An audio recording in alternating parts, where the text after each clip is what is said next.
Boa noite, associados da NESE e também os associados da Sindismil. Estamos aqui nessa noite numa breve reunião com o Dr. Jorge Brito, presidente da Sindismil. Estamos também com o Dr. Oliveira, que é o nosso assessor jurídico aqui de assuntos militares. E para quem aqui não me conhece, sou o Carlos Lacerda, atual presidente da NESE. Então, boas-vindas aos doutores que estão aqui e passo a palavra de imediato, para não perder muito tempo, ao Dr. Jorge Brito. Dr. Jorge Brito, se o senhor quiser se apresentar, falar um pouco do senhor, fique à vontade. Obrigado, Carlos. Boa noite, meu nome é Jorge Brito, todo mundo me conhece, eu sou o presidente do Sindimil, fui eu que levei a demanda dos senhores agora dia 4/12/23, lá na Corte Americana de Direitos Humanos. Portanto, a gente vai começar a conversar mais adiante. Então, eu passo a palavra para o Oliveira para ele dar continuidade. Ok. Mais uma vez, obrigado aí pela presença do Dr. Jorge, ao Lacerda também.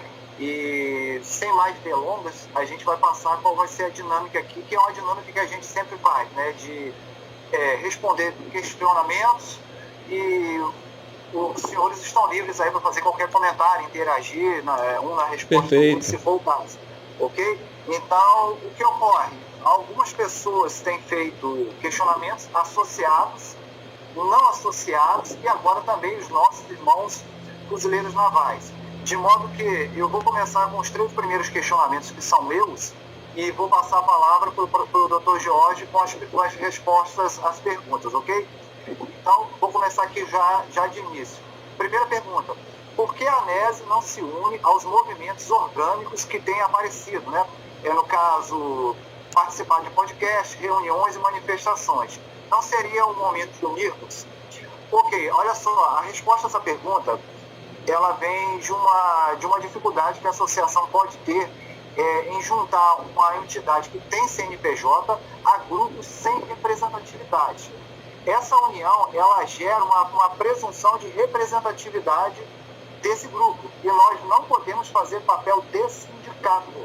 Existe sindicato para estar representando esse pessoal, que é o Sindimil, através do Dr. Jorge. Então, quem não puder, não achar conveniente, o Sindimil pode representar esse pessoal. Do contrário, a NESE não pode fazer esse tipo de representatividade. A segunda questão de nós não nos unirmos a esses tipos de movimentos orgânicos é porque, em princípio, pelo menos os 2 últimos que ocorreram, que foram manifestações, elas partem, em princípio, de premissas falsas, ou pelo menos que não se consolidaram ao longo do tempo, que seria uma sentença da CIDH, que não foi mostrada até hoje. A associação ela não pode se unir a esse tipo de questão, e também a uma nota de empenho que até hoje não apareceu. O Dr. Jorge, que é o especialista na área, que é um dos motivos dele estar aqui, ele vai estar podendo, vamos dizer assim, esclarecer isso para vocês. Pergunta 2. Quanto a uma possível vitória na DPF, os efeitos erga omnes vão servir para todos? Isso é uma questão do próprio STF que vai dar essa colocação deles caso dê tudo certo com a DPF. E as tentativas também de conseguir esse erga omnes, né, feito para todos nós, ela sempre se inicia da primeira instância, onde eu vou passar para vocês, lógico, na edição do vídeo, que quem entra na primeira instância vai passar pelo primeiro juiz, ele vai dar a decisão, a aeronáutica enrola, passa pelo segundo juiz, ela dá a decisão, a aeronáutica enrola. Isso aí é uma questão que vai aparecer na edição do vídeo. Vamos lá, pessoal, só para a gente não perder aí a nossa reunião com o Dr. Jorge, eu vou fazer uma explicação rápida para vocês como pode ser uma falácia essa questão de que o efeito erga omnes seja tão rápido assim como pensam e tentam passar para a gente. Muitos advogados, eu não vou dizer que todos podem ser mau caráteres, mas tem, podem dizer que vai ser rápido, assinam um contrato com você, no caso, né, de uma decisão, né, da nossa DPF, e vão dizer que vai ser rápido. Aí vocês ficam pensando que é uma semana, vai demorar 2 semanas, no máximo 1 mês. Aqui é um belo exemplo disso aí. Após o advogado assinar o contrato, segurou o teu contrato, pode demorar 1 ano, 2 anos, 3 anos, 4 anos. Ele já está com o seu contrato e não é tão rápido assim. Um exemplo é essa decisão aqui. Vamos lá para a decisão, pessoal? Olha só, vou ler aqui rápido para vocês aqui. Vamos lá. Olha só. A AGU, pessoa jurídica de direito público interno, nos autos do processo em epígrafe, por seu procurador ex-lege infrafirmado, de conformidade com a lei tal, de dezembro de 1993, vem respeitosamente a presença de Vossa Excelência nos autos do processo em epígrafe manifestar ciência do referido despacho de FLS 41141. Nesse sentido, é interessante trazer um pequeno histórico quanto aos fatos, de modo a comprovar que, no que toca à atuação desta Procuradoria-Geral da União, todas as diligências possíveis estão sendo tomadas. Ou seja, isso aqui é a AGU já se explicando para o juiz, que já tentou contato várias vezes com a Aeronáutica para ela cumprir sentença e ela não cumpriu. Então vamos lá ao histórico da AGU aqui, ó, coisa rápida, hein, pessoal? Aqui, ó. Assim sendo, em 12 de março de 2018, por meio de ofício número oficiou-se o Comando Aeronáutica com o fito de que fosse informada especialmente o cumprimento da decisão judicial. Não cumpriu.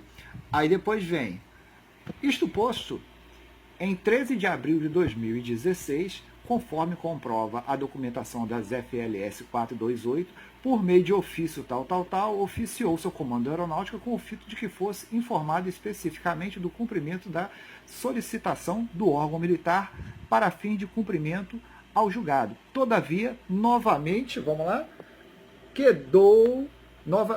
novamente o órgão se quedou inerte, ou seja, cagou mole para a decisão. Veja bem, hein? Vamos para o próximo aqui, ó. Dando continuidade, está aqui, ó. Mais um oficiamento e não foi cumprido pela Aeronáutica. Ademais, em 29 de maio de 2018, por meio de ofício no número reiterou-se o ofício do Comando da Aeronáutica, assessoria jurídica do terceiro comar, olha lá, em terceiro comar, com o ofício de que fosse informada especificamente do cumprimento da decisão judicial, junto com demais documentos necessários ao seu pronto atendimento. Contudo, olha lá de novo, olha aí o erga omnes, a galera, vamos dizer assim, esperando por meses a fio a isso, não anos, né? Vamos lá, contudo, para a par do prazo decorrido, bem como as inúmeras diligências praticadas, não obteve resposta do órgão administrativo referenciado. De toda sorte, cabe ressaltar que, infelizmente, não cabe a esta Procuradoria-Geral da União manifestar-se diretamente no feito, podendo tão somente oficiar aos órgãos administrativos com a atribuição para tanto. Veja bem, desta feita, vem requerer diretamente que determine diretamente ao órgão o cumprimento do referido despacho das folhas tendo em vista a importância do cumprimento da decisão judicial. Olha lá, 2018. Por que eu deixei aqui 2018? Essa decisão, ela não foi cumprida até hoje, mesmo com várias diligências. Então, quem está achando aí que vai entrar com um erga omnes e na semana seguinte já está tudo resolvido, é bem complicado, entendeu, pessoal? Principalmente não sendo parte de processo. Mas aí, como eu sempre digo, é somente a minha opinião. Segue para a videoconferência. Terceira pergunta.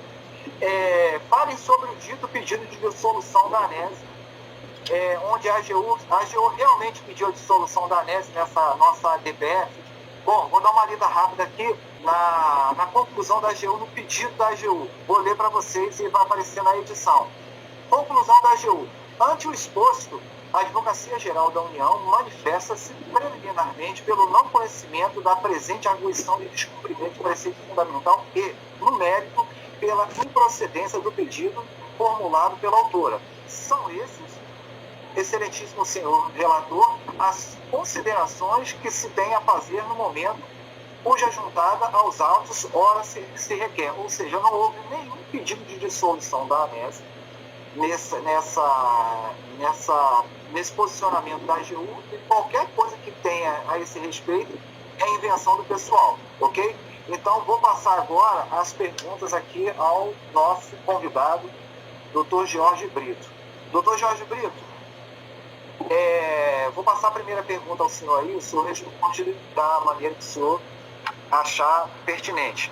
Doutor Jorge, a primeira pergunta. Se o artigo 142, parágrafo 3º da Constituição Federal diz que não pode existir sindicato, como o senhor Jorge Brito conseguiu fundar o Sindimil, Distrito Federal, e qual a situação atual do mesmo? Resposta ao senhor. Vamos lá. Antes de fundar um sindicato, Sindimil, eu peguei um avião e fui em Washington. Comuniquei à Comissão Americana de Direitos Humanos, a lá advogada que me recebeu lá em Washington, e disse que ia fundar um sindicato. Ela disse que não tinha nenhum impedimento para nós militares reformados desse sindicato. Volto para o Brasil. Faço tudo que tem que ter feito para a fundação do sindicato. E o tabelião, que é um colaborador da Justiça, ele faz o registro do sindicato. Se o tabelião fez o registro do sindicato, é porque nós podemos ter sindicato. O que é que aconteceu?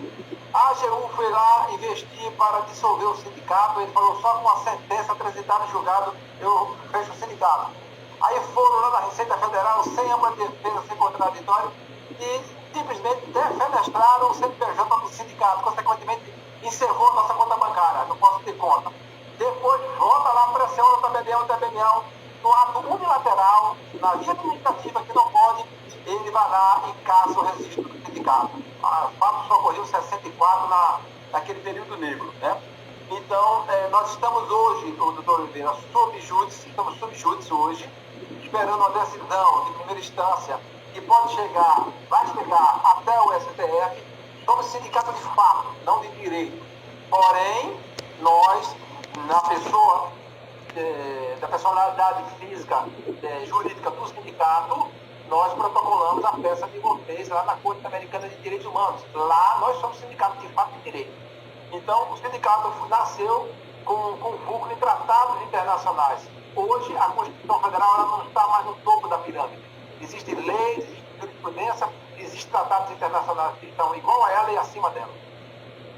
Perfeito. Ok, só para complementar o entendimento da resposta do senhor, então o que ocorre? O sindicato ele é aceito na corte como de fato de direito, independente do que possa estar acontecendo no Brasil. É essa a compreensão? Essa é uma sentença do Ricardo Baema, versus Panamá, com lucro no artigo 16, liberdade de associação. Nós somos sindicato de fato de direito no âmbito da OEA. Ok. Segunda pergunta, doutor.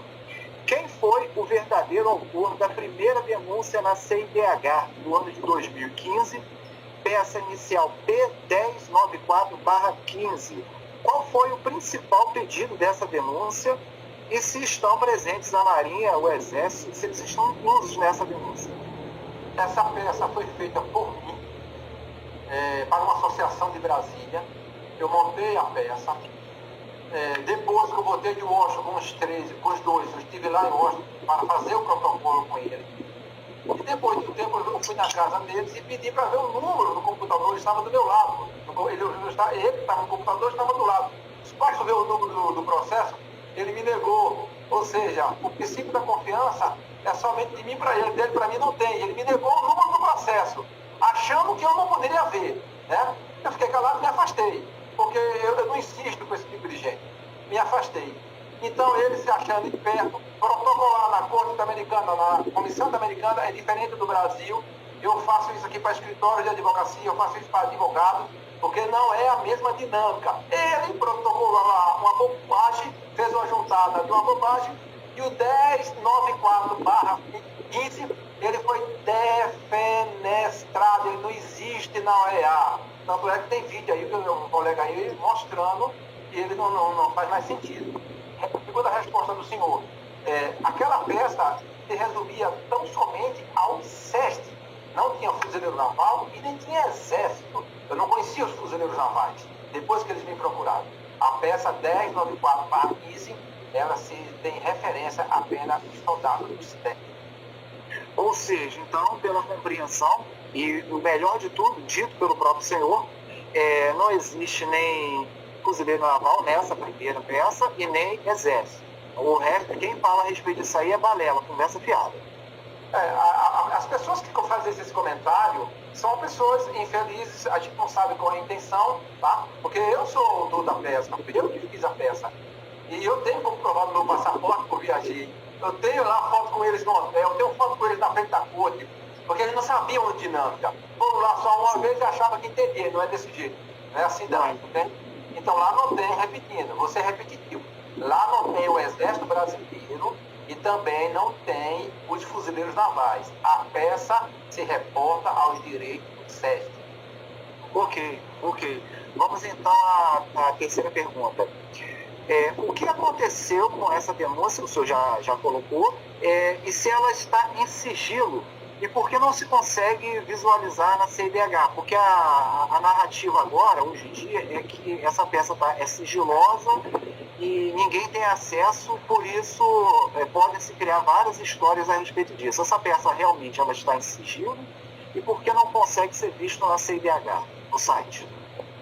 O que eu fico admirado de cabelo em pé é que essas pessoas fazem essas narrativas e não sabem o que é CIDH, nunca leu o tratado internacional, não sabe o que é Pacta Sunt Servanda, não tem uma denúncia lá, nunca botou o pé lá e começa a falar essas bobagens. Vamos lá falar o que é de sigilo nos dois sistemas, Comissão Americana, que é um órgão, e Corte, que é outro.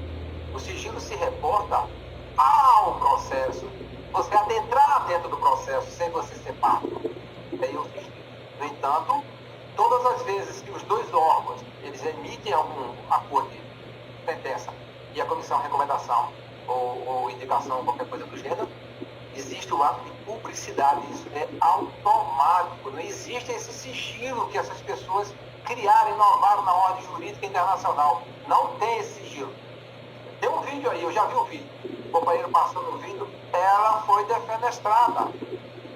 Essa denúncia 1094/15 foi defenestrada, ela não existe mais por conta da peça que ele fez juntada, fez errado. Por exemplo, aqui você pode entrar com recurso de embargar, lá não é embargo, é outra palavra, entende? Então tem coisas diferentes, não é igual isso aqui. Uma pergunta. Ok. Dr. Jorge, essa palavra defenestrada, para quem não conhece, significa o que? Ela foi cancelada? Bom, você imagina uma fumaça, imagina uma fumaça subindo, a fumaça não desaparece? Sim. Depois você não vê mais a fumaça. Defenestrada não acabou. Acabou. Defenestrada, fulminada, acabou. Perfeito. Ok. Vamos para a próxima pergunta então. Existiu uma preparação, divulgação e convocação para manifestações neste mês de fevereiro, agora de 2025, né? Neste contexto, divulgou-se um áudio de um pessoal fuzileiro naval, onde ficou subentendido, né, após uma reunião entre esse fuzileiro naval e mais um terceiro, e o Dr. George, que teria ficado decidida a união entre o SED e os fuzileiros navais, tendo como base justamente essa decisão da CIDH do processo 1094/15. E uma certa nota de empenho. O senhor teve ciente dessa reunião e dessa decisão de união com base nessa decisão? É uma pergunta que foi feita pelo associado. Eu fui comunicado pela pessoa que ia se encontrar com aquela outra pessoa, vocês sabem quem é. Eu me tornei neutro, eu não compareci nessa reunião, eu não sou parte dessa reunião, eu não autorizei falar em meu nome, eu jamais faria uma junção de vídeos finais e sintomas de condutas reprováveis, tá? Então eu não autorizei, se falou o meu nome, foi uma coisa unilateral dele, eu não fiz nada disso aí, eu não autorizei nada sobre isso aí. Tem mais a pergunta que segue. Ok. Eu gostaria muito que a união existisse, porque 1 e 1 é 2, seria formidável 1 e 1 ser 2, e isso é bom para todo mundo. Você nunca vai ver. Eu desafio aqueles que não gostam de mim a me mostrar uma mentira minha. Eu me minto. Mostre para mim, eu vou me retratar publicamente. Eu não trabalho com uma mentira. Eu não trabalho olhando nos olhos e não sou psicólogo para acreditar em você. Comigo é no preto no branco. Esse processo, no dia 4 de dezembro de 2023, foi apenas um protocolo de uma denúncia. Não tem nada. Não saiu nada. Caso prospere um sim ou não, imediatamente eu vou fazer um vídeo e vou tornar público. Porque pertence a vocês que estão ali. Então, eu não gosto, eu odeio mentira. Eu odeio que as pessoas sejam enganadas. E principalmente pessoas fragilizadas do ponto de vista social. Entende que se tivesse uma decisão, lançaria a luz dos fatos e acabaria esse problema. Então, eu não me uniria com mentira. Eu até comento que a união ela é sempre válida, mas ela não pode acontecer com base em premissas falsas ou com base em afirmações que elas não se concretizam ao longo do tempo. Entendeu? Então, se unir com base em mentira, com base em questões que não se concretizaram, realmente não pode vir coisa boa disso aí. Mas são opiniões nossas, né? Outra pergunta, doutor. Não, tá faltando responder a nota de empenho. Essa aí, é a nota de empenho, né? Quanto à nota de empenho, no valor de 6 bilhões de reais para o SESC, uma vez que essa nota de empenho também seria consequência, né, da decisão da CIDH, isso aí existe, o senhor tem conhecimento, muito maravilhosa essa nota de empenho, né? Teve um companheiro aí que ele teve o trabalho cruzeiro de notificar o CIAF, que é o Sistema de Financiamento da Administração, tá? A nota de empenho, o seu CAPT, lá no cabeçalho dela, lá em cima, ela tem que dizer a destinação dela.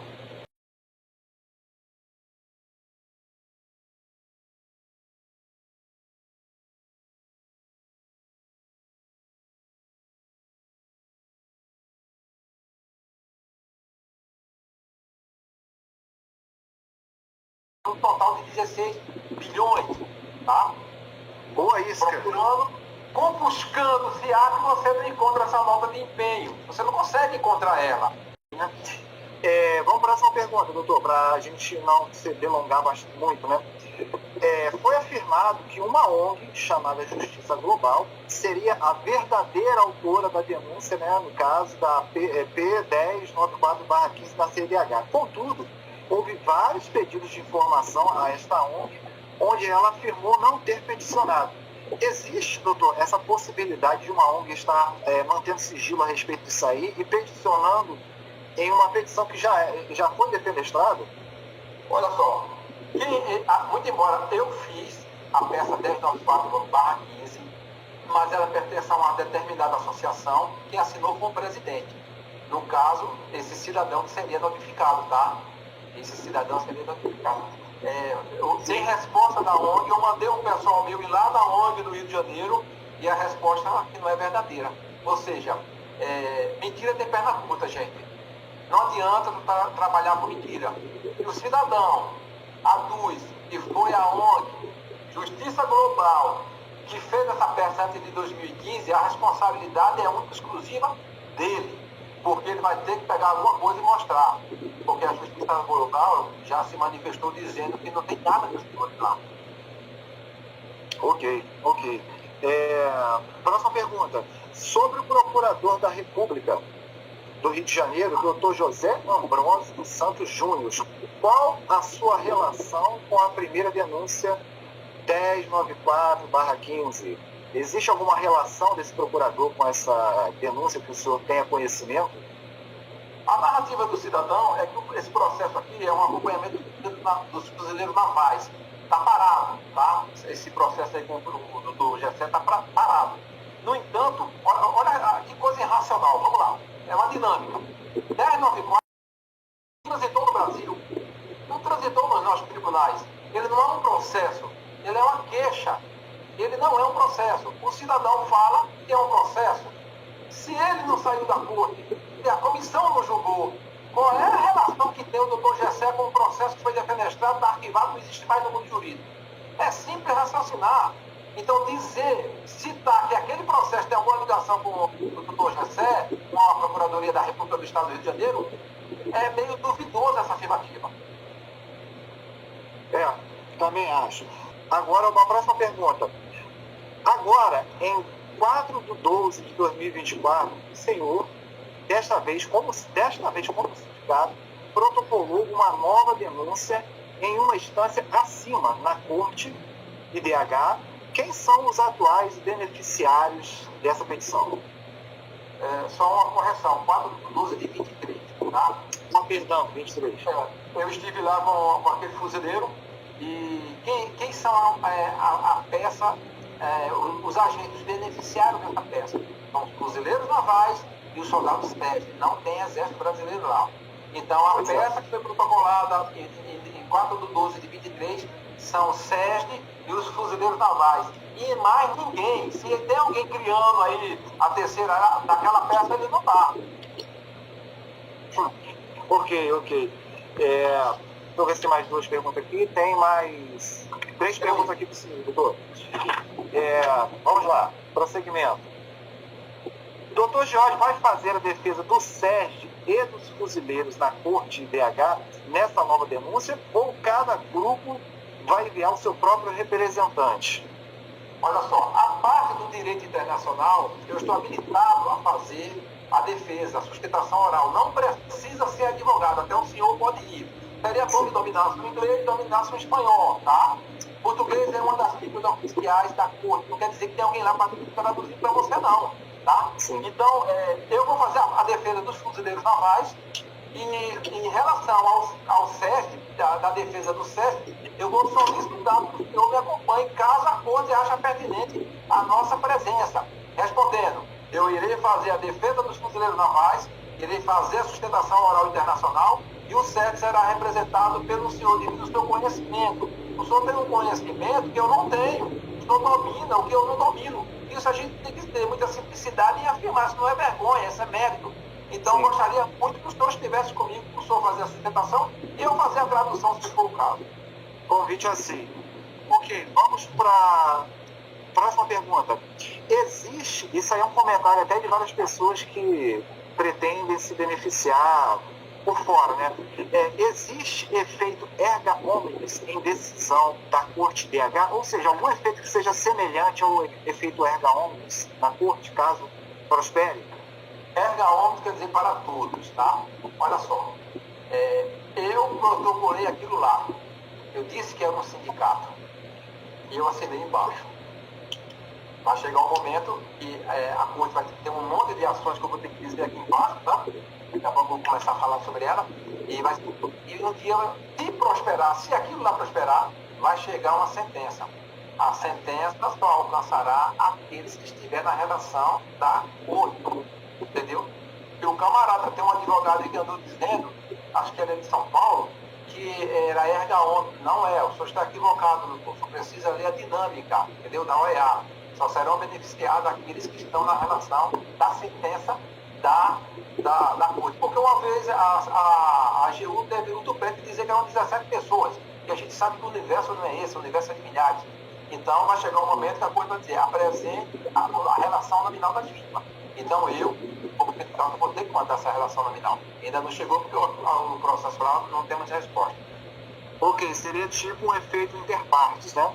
Se eu não me engano. Correto. Só quem está na sentença será beneficiado. Se você não está na sentença, eu sugiro que você consulte os universitários, pergunte ao seu advogado de São Paulo, que disse que era erga omnes, e manda ele botar seu nome, simples assim. Se ele conseguir, tô de bola. Ok, vamos para a próxima. Uma vez que a nova petição foi protocolada, outras pessoas ou entidades podem ingressar com pedido na CIDH nessa petição nova e com isso inserir pessoas ou grupos de pessoas nesse novo processo? Ou seja, invadir ali, né? Exatamente, vamos lá. Na Corte Interamericana não existe terceiro interessado, não existe aquele amicus curiae, né? Não existem esses dispositivos na Corte. Aquele terceiro interessado tem interesse em entrar no processo, o juiz chama, amicus curiae também não funciona desse tipo. Só aparece lá quem é convidado, quem ela chama. O que está acontecendo? Tem pessoas que estão querendo fazer uma baixa assinada, né? Para se habilitar no processo lá. O processo é de um sindicato, o senhor querendo ou não, o processo é de um sindicato. O senhor odeia tanto o sindicato, o senhor difama o sindicato no 141, 142, para dizer que é inconstitucional nós temos sindicato. Na mesma proporção, doutor, eu posso dizer que a sua reintegração também é inconstitucional. O senhor desconhece, o senhor nunca leu o tratado internacional, o senhor nunca leu a sentença da Corte, o senhor desconhece O senhor desconhece. Então, o senhor não consegue entrar naquele processo. Quem assinou aquela peça inicial fui eu que assinei. Se prosperar, o que é que vai acontecer? A corte vai dizer, me apresente que eu provo que você é um sindicato. Eu vou ter que mostrar a posse do sindicato, as datas do sindicato, que eu sou o presidente do sindicato, e o registro em cartório. Mas eu já botei lá, sindicato de fato, já contei a historinha do cartório para eles. Então eu vou mostrar isso aí. Então eu provei que eu sou um sindicato. Eu provo que eu sou um sindicato. Só quem entra naquele processo sou eu. Não adianta intervenção de terceiro, não existe. Tá? Se o senhor está achando que o senhor vai fazer abaixo assinado, agora eu aviso aqueles que vão assinar abaixo assinado. Tenha certeza, quando o senhor assinar abaixo assinado, o seu nome não estará na relação. Porque quando eu mandar a relação para a corte, eu vou tirar o teu nome, porque o senhor tentou contra o sindicato. Desde 2015 eu venho colecionando difamações e ataques. Eu tenho aqui no meu computador, quando o camarada me ataca, sai o número dele lá, não sai? Em cima, não sabe? Aqui tem um sistema que a gente consegue localizar o nome. Eu tenho uma relação aqui no nome de todos. Todos os senhores que me atacaram, todos os senhores que atacaram a minha honra objetiva, subjetiva, nunca me disse que o senhor era feio, entendeu? O senhor atacou o sindicato, eu tenho a certeza, o seu nome não constará na relação. Eu não irei colocar o seu nome na relação. Sabe por quê? Porque o senhor atacou o sindicato. O senhor atacou o sindicato quer se beneficiar de uma ação do sindicato. É irracional. E isso aí eu vou fazer mais para frente, vou botar a relação dos senhores que me atacaram, dos senhores que atacaram o sindicato, entende? E vou comunicar à corte que vocês, pessoas ingratas, vocês não fazem parte do sindicato. Qual é a associação que eu trabalho hoje? É a ANESE. Por quê? Porque é transparente. Qual é a associação hoje que eu tenho comunicação? É a ANESE. E mais nenhuma outra. Mesmo porque a situação jurídica da ANESE, o trânsito julgado na decisão do Supremo Tribunal Federal, diz que ela é legítima. E acabou. Agora, se existem 10 associações, por enquanto tem condutas que eu não aprovo. Eu não vou estar brigando com ninguém. Agora, cidadão, pode ter certeza, eu vou ser repetitivo. O senhor que me atacou, o senhor que atacou o sindicato, o senhor que vai assinar esse abaixo assinado, o senhor tentar entrar lá no processo que é meu, que eu assinei, eu vou tirar o teu nome não estará na lista, tá? Caso esse processo prospere. Entende? Aí o senhor vai reclamar, sabe com quem? Porque o senhor quiser, fala para o advogado, mas porque o senhor quiser. Mas o senhor atacou a honra objetiva da personalidade jurídica de um sindicato. Eu lamento pelo senhor, o senhor foi infeliz na sua colocação. Eu espero que o senhor reflita profundamente, porque se isso prosperar, o senhor está fora. Ok. Última pergunta, doutor Jorge. Isso aí é uma questão de pós-decisão, no caso, prosperando. Olha só. Aquele irmão que foi comigo, ele pode passar a procuração para alguém representar o sindicato? Não pode. Por quê? Porque o sindicato ainda não se manifestou como sindicato, aquilo não prosperou. Quando prosperar, eu vou ter que mostrar que nós somos o sindicato. O irmão que foi comigo, ele faz parte do sindicato? Não, ele não é parte do sindicato. Ele é convidado. Caso eu acredite que ele é um homem inteligente, ele não vai fazer isso. Caso ele passe uma procuração para alguém se habilitar, primeiro porque o nome dele não está na peça, quem está é o meu. Ele terá sérios problemas. Ele não pode passar procuração para ninguém. Quer ir na porta da corte bater panela? Eu adoro. Se eu pudesse, eu até iria. Mas não com essa figura. Entendeu? É válido. Agora chega lá. Quero falar do processo dia 4/12. Ok, entra. Entendeu? Quando olhar lá, quem é George da Silva Brito? Cadê o teu passaporte? Cadê esse cidadão? Está aí fora? Não. Então não é parte não, cidadão. Não é parte.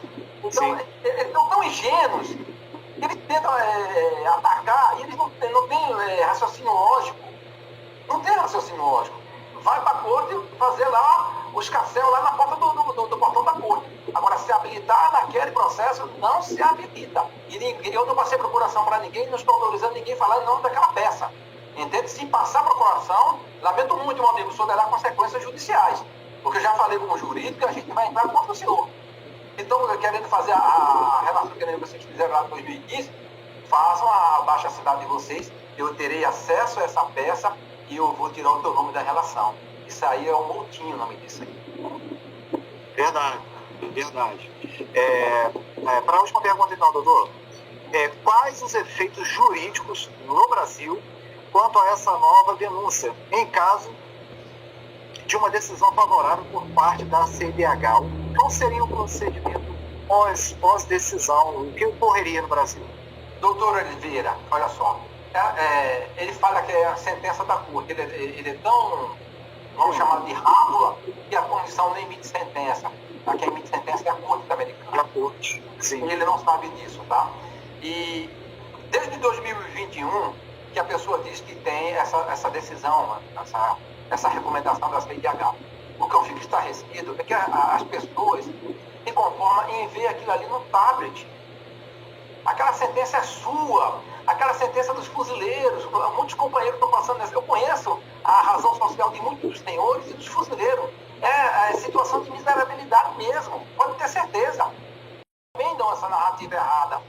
Os efeitos dessa decisão é um título judicial. É um título judicial. Que seria até maravilhoso se fosse inserido até na nossa própria DPF, caso existisse, né? Pois é. Agora, o que eu não me conformo, o que eu fico pensando, como é que as pessoas acreditam nessa fábula? Como é que as pessoas acreditam nessa pirula?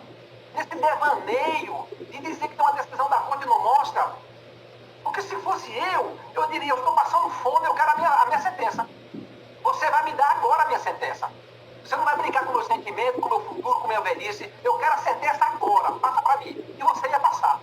Entende? Isso é brincar com o sentimento das pessoas, não ter respeito pelas pessoas. As pessoas não têm necessidade dessa aí, de fragile, eu quero ter uma sentença desde 2021. Para que você quer ela? Você vai levar ela para o túmulo? Ela não é sua. Entrega essa sentença para as pessoas. Porque eu já estive. Essa sentença da Corte e da Comissão vem para 3 órgãos no Brasil. Eu já estive nos 3 órgãos. O próprio Itamaraty, o doutor Felipe, já se manifestou, não tem nada de vocês. De onde veio essa sentença?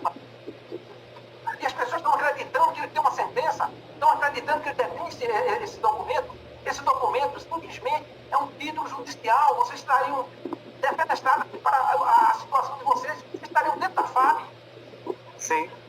E ele está segurando para quê? É uma maldade sem tamanho, é uma crueldade com a dignidade dos nossos irmãos, é ser muito perverso, cruel, desumano, não tem amor às almas, não tem amor ao sentimento das pessoas. Eu te suplico, cidadão, mostra essa sentença para a gente acabar esse sofrimento desses irmãos. Não fica com essa sentença, no tempo certo eu vou mostrar. Quando, rapaz? Quando que o universo toca na sua consciência para você mostrar essa sentença? Eu vou pegar essa sentença, essa decisão, e vou no colegiado para saber se é verdadeiro. Como tem umas gravações dizendo que ele já tem, ele vai ser responsabilizado por aquilo ali. E se não for oriundo da OEA, ele vai ter sérios problemas. Agora, não se pode brincar com o sentimento do sexto fuzileiro naval, não se pode. São seres humanos. Tem que ter respeito pelas pessoas. Mostre a sentença que o senhor diz que tem. Entendeu? Nós estamos querendo a sentença para definir, para sanar o mal que recaiu sobre esses irmãos de armas. Até porque eu posso complementar e parafrasear uma frase que já existe, né? A frase, ela diz o seguinte, abre aspas, a causa é de todos, fecha aspas.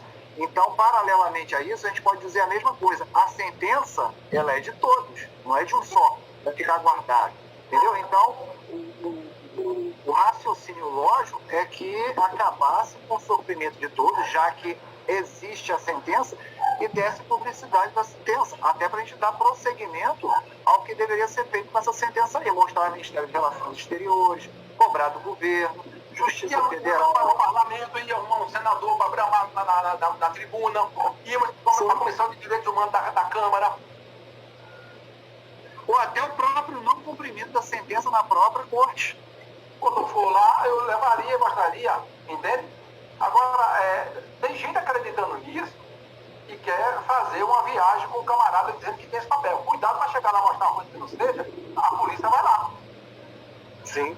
A polícia vai lá, porque como é que conseguiu, se não tem no Itamaraty, se não está nos outros 2 órgãos que são oficializados no STF e no STJ, como é que ele tem esse documento e ninguém mais tem? A Justiça Global não tem, o Itamaraty não tem, que já tem e-mails aí. O 1094/15, quem seria notificado seria o cidadão da associação, ele não foi notificado, ele já tinha se manifestado. Só ele que tem essa suposta decisão da CIDH. Só que é o seguinte, eu fui olhar o Diário Oficial dos Advogados que viajaram 2021, 22, 23, que são os advogados da AGU e vão para a comissão, sai do Diário Oficial. Não tem muitos advogados, tem 2, 3. Como é que é isso? A Comissão Interamericana se acordou de manhã, vamos ferrar o Brasil, vamos dar decisão? Foi desse jeito? Porque tem que ter audiência na comissão. A solução amistosa, eles falam de solução amistosa. Tem que haver a solução amistosa. E nada disso ocorreu, o processo foi defenestrado, acho que um ano depois, não deu nem um ano. E ele faz uma conjuntura do 1094/15 com o procurador, ele fala uma ligação 1094/15 com a Justiça Global, e ele mostra no tablet a suposta decisão, e as pessoas lêem o tablet e ficam caladas, dizem amém, amém, amém. É impressionante o nosso povo. É praticamente quase que, não querendo ofender, mas é praticamente quase que uma insanidade coletiva. Até porque a publicidade do ato administrativo, ela não é só inerente do Brasil, ela é do exterior também. E a publicidade, ela está inerentemente ligada à eficiência do ato. Se não houve publicidade, o ato não é eficiente. A gente estava analisando com o jurídico do sindicato se vale a pena entrar com ação, a obrigação de fazer. Então, o cidadão pedindo para apresentar esse documento. Entende? Em juízo. Entende? Já que ele diz que tem, a obrigação de fazer. A gente tem o endereço dele, tem o nome dele, e a obrigação de você vai ter que apresentar esse documento. Uma vez que o documento não é dele, né? É de todos, como é dito, né? De todos. Agora, a grande maioria acredita. As pessoas ligam para mim aqui, você viu esse documento? Ah, eu vi no tablet. Então, cara, olha só, não é assim que funciona. Isso tem regulamento, não é no tablet. Tem que ser tornado público. Isso tem que ser tornado público. Agora, numa boa, é brincar com os irmãos, é brincar com a velhice, com o sentimento das pessoas, é muita maldade. Eu acho uma falta de empatia, mas a associação oficialmente ela não se manifestou, ela não interferiu enquanto aconteciam as manifestações, até para a gente não ser acusado de ter interferido e estragado, prejudicado a manifestação de alguma forma. Porém, já ocorreu.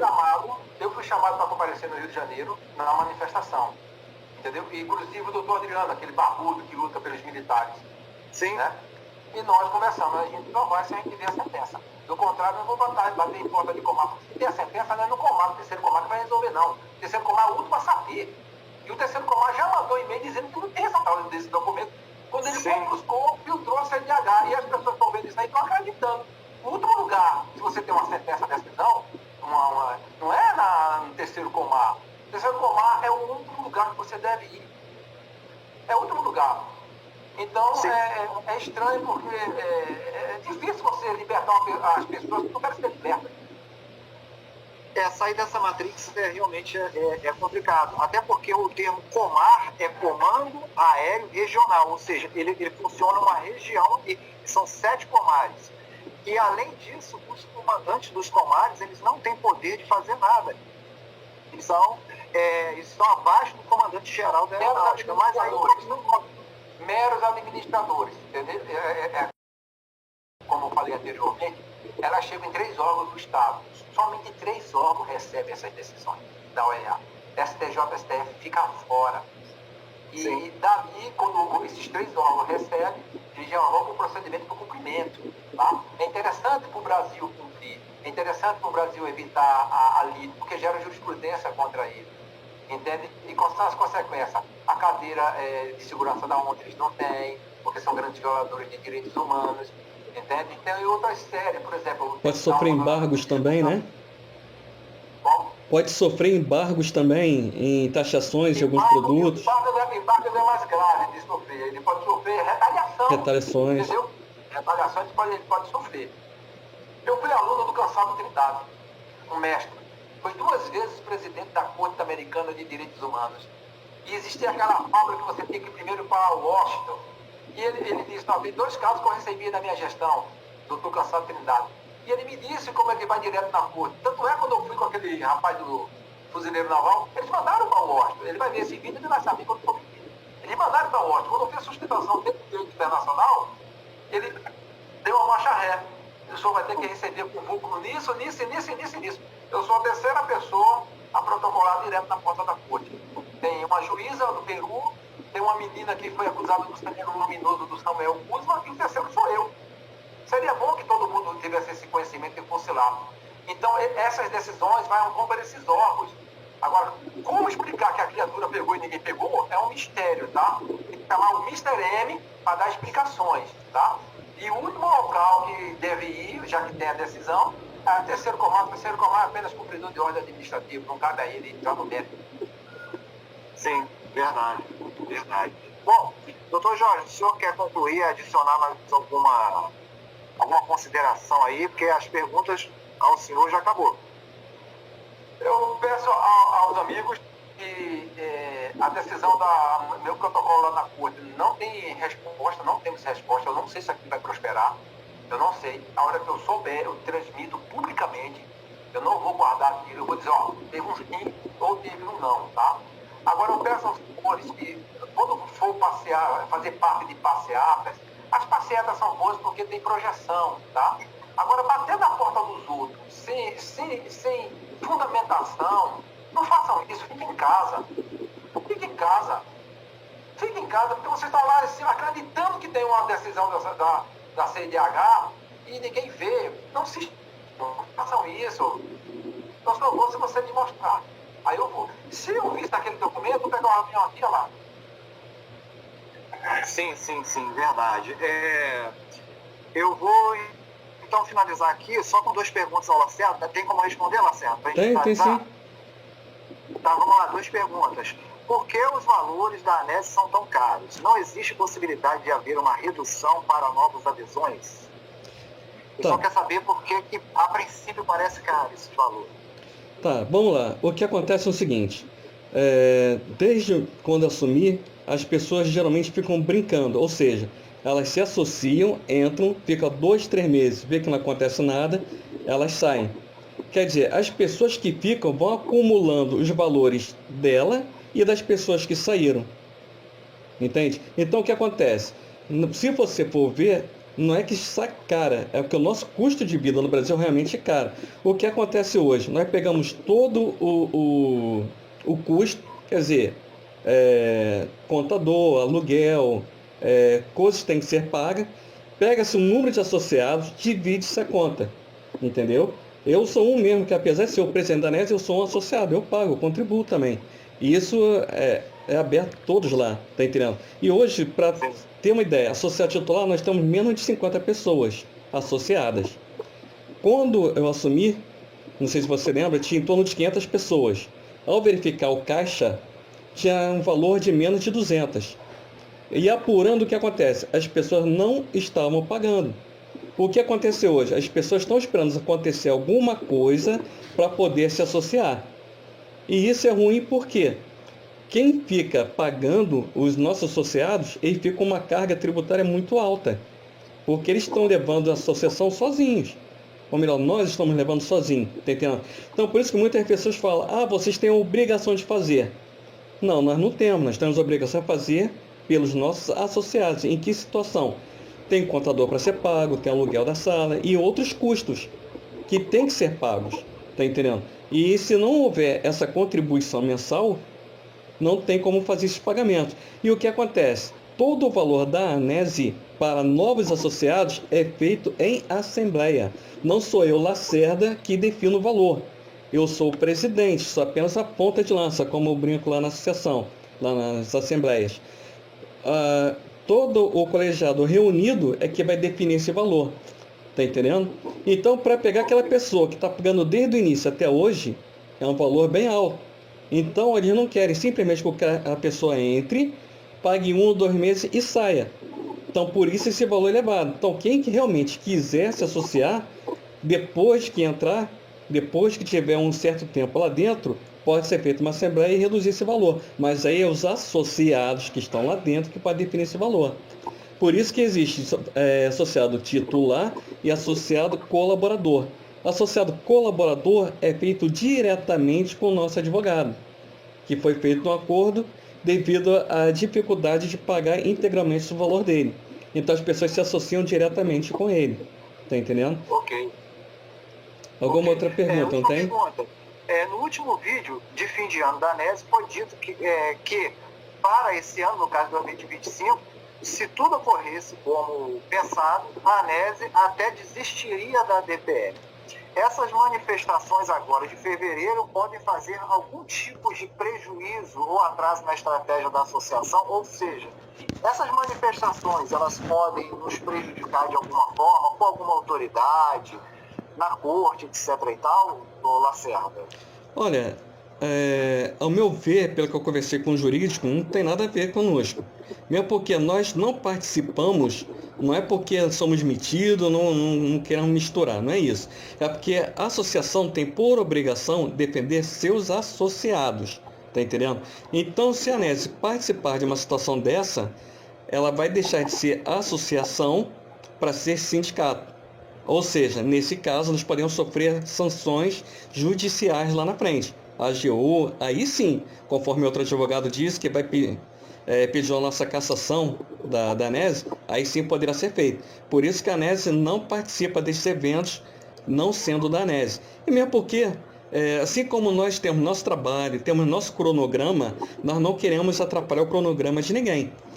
Nós não somos metidos ao ponto de ajudarmos, assessorarmos. Porém, tem que ser uma coisa justa, uma coisa honesta, tá entendendo? E verdadeira, como disse o Dr. George pouco tempo atrás. Não adianta ficar fazendo falácias, mentiras, tentando seduzir as pessoas com o canto da sereia, em prol de se dar bem. A ANESE não pactua com isso. A ANESE tem o objetivo de voltar e levar consigo as pessoas que confiam no trabalho da ANESE. Tá entendendo? Sim, sim. Ok, pessoal, então eu acho que está encerrado a nossa videoconferência aí. Eu agradeço já da minha parte aí a participação de ambos. Dr. Jorge, muito obrigado pela sua disponibilidade por estar comparecendo aqui conosco. Agradecer ao Lacerda também e desejo aí uma boa noite para todos aí, ok? Dr. Jorge, se quiser falar mais alguma coisa, esteja à vontade de falar suas palavras, considerações finais. Eu tenho que agradecer e pedir aos irmãos do SES, do Fuzileiro Navais, não se iludam com falácias, com promessas. Não façam isso. Peçam para ver, mas materializado, não em tablet. É sua, essa decisão é sua, não é dele. Eles não podem reter esse documento. É a tua vida, é a tua velhice, é o teu futuro, é a tua família. Lacerda, alguma coisa? Sim.